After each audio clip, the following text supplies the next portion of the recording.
रूस की ऑर्स्क रिफाइनरी पर यूक्रेन का हमला हुआ है। हमले से रिफाइनरी की 2 यूनिट्स तबाह हो गई। 1500 किलोमीटर दूर यूक्रेन का यह ड्रोन अटैक हुआ है। ये देखिए आप तस्वीरें।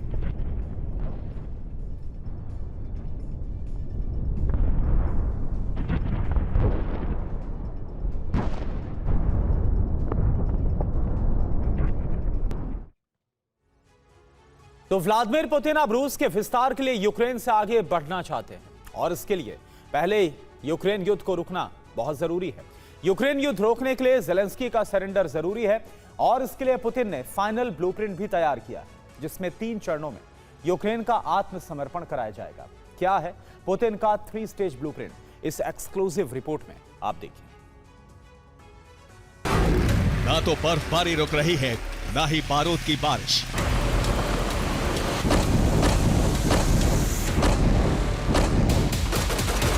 इस वक्त पुतिन का लक्ष्य एकदम स्पष्ट और साफ है।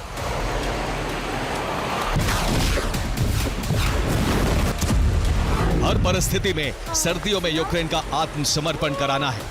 इसके लिए ताबड़तोड़ हमले किए जा रहे हैं। एनर्जी सेक्टर पर हमले करके दबाव बढ़ाया जा रहा है, जिससे ज़ेलेंस्की सरेंडर पर मजबूर हो जाए। पहले विकल्प को अगर ज़ेलेंस्की नहीं मानते तो दूसरा विकल्प भी तैयार है, जिसमें यूक्रेन का संपूर्ण संहार किया जाएगा।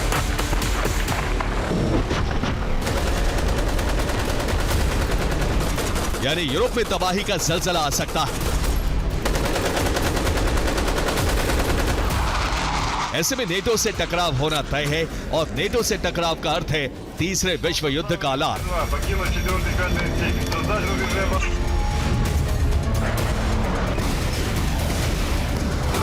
हालांकि क्रेमलिन ने अभी सिर्फ पूरा फोकस यूक्रेन पर किया हुआ है। पुतिन ने यूक्रेन के लिए 3 स्टेज प्लान तैयार किया है। नए ब्लूप्रिंट की एक्सक्लूसिव कॉपी TV9 भारतवर्ष के पास है।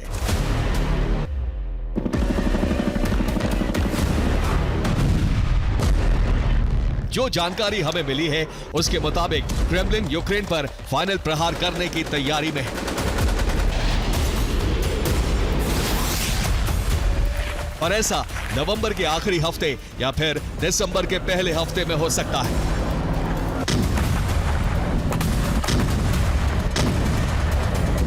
यानी नए साल से पहले रूस युद्ध समाप्ति का ऐलान कर सकता है, जिससे नए यूक्रेन का उदय हो सकता है, जिस पर पूरी तरह से रूस का कंट्रोल होगा।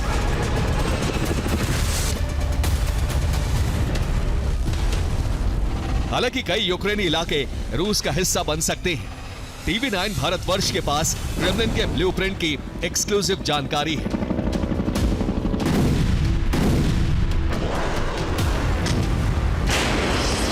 जिसमें पहली स्टेज में 7 प्रांतों पर भीषण हमले किए जाएंगे।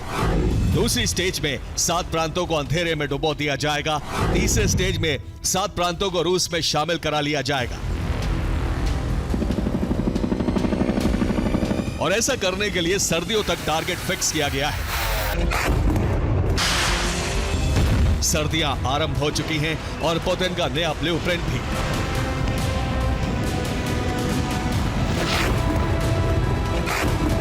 सुपर फास्ट मोड में प्लान आगे बढ़ाया जा रहा है। पिछले 72 घंटे में यूक्रेन में 200 से ज्यादा हमले, इसी का पहला ट्रेलर है।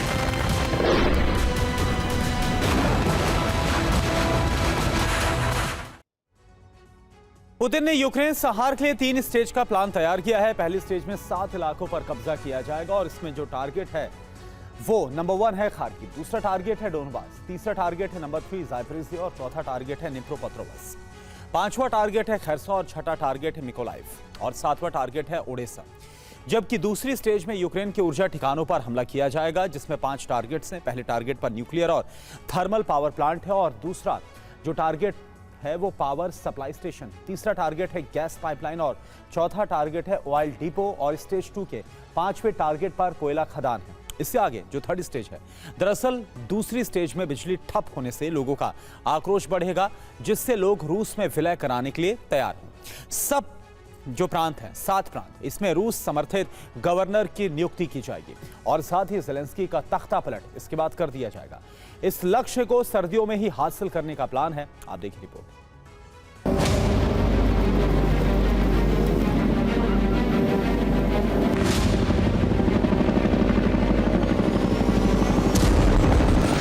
तेज बर्फबारी के बीच ड्रोन और मिसाइलों से हमले किए जा रहे हैं।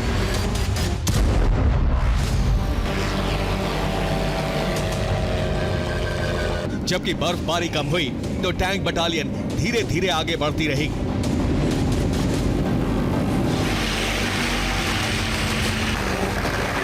जरूरत पड़ी तो रूसी पैराशूट ब्रिगेड को भी कीव में उतारा जा सकता है।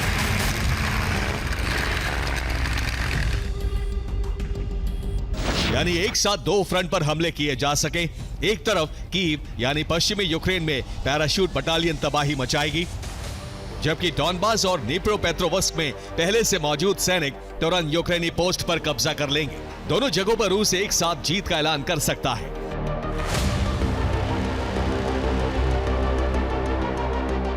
इस दौरान रूस ने भारी मात्रा में गोला बारूद, विध्वंसक हथियार और अफ्रीका में पहुंचे लड़ाकों को भी डॉनबास भेज दिया।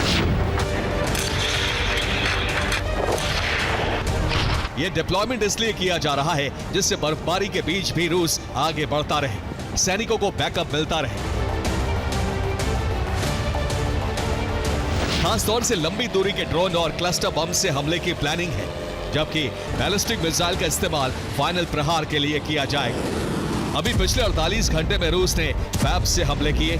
इस दौरान क्लस्टर बम की तीव्रता भी जांची गई।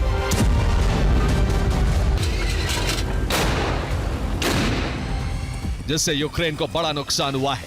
यूक्रेनी सैनिकों का हौसला पस्त हो रहा है, जबकि रूसी सैनिक लगातार आगे बढ़ रहे हैं।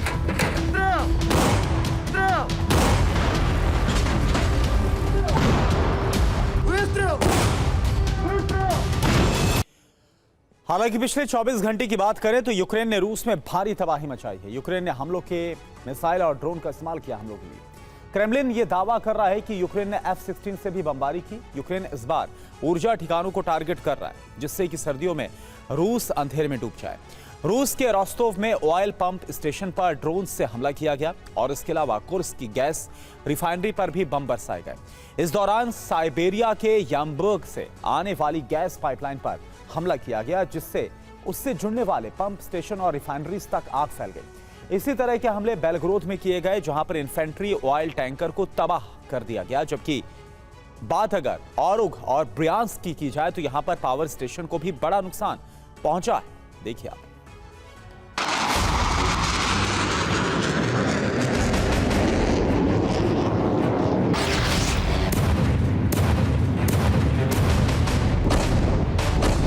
सर्दी आरंभ होने से पहले यूक्रेन आक्रामक था।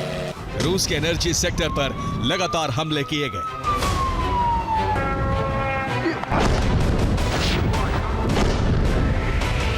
लेकिन अब रूस ने सर्दियों में इतने हमले किए हैं कि यूक्रेन डिफेंसिव हो गया है। वो पलटवार नहीं कर पा रहा है।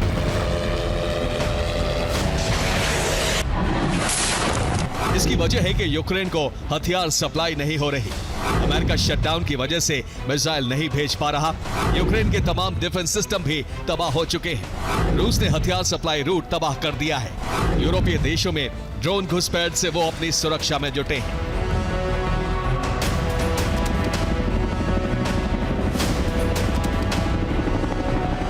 अब ज़ेलेंस्की के सामने संकट है कि बिना हथियारों के लंबे वक्त तक युद्ध कैसे लड़ा जाए। इसी वजह से रूस ज़ेपोरिजिया और पोक्रोवस्क में हावी हो गया है।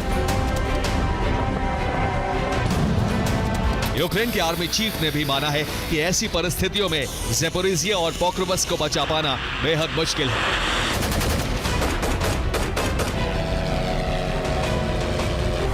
जबकि डोनेस्क, ज़ेपोरिजिया, खेरसोन में यूक्रेनी सेना को पीछे हटना पड़ा है।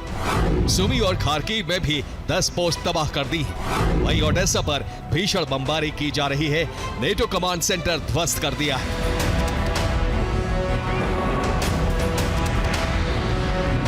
रूस जमीन और समंदर दोनों तरफ से यूक्रेन पर शिकंजा कसता जा रहा है। ऐसे हालात हैं, उसमें यूक्रेनी सैनिक लंबे वक्त तक युद्ध में टिके नहीं रह सकते। कभी भी सरेंडर को मजबूर हो सकते हैं। Bureau report, TV9, Bharatvarsh.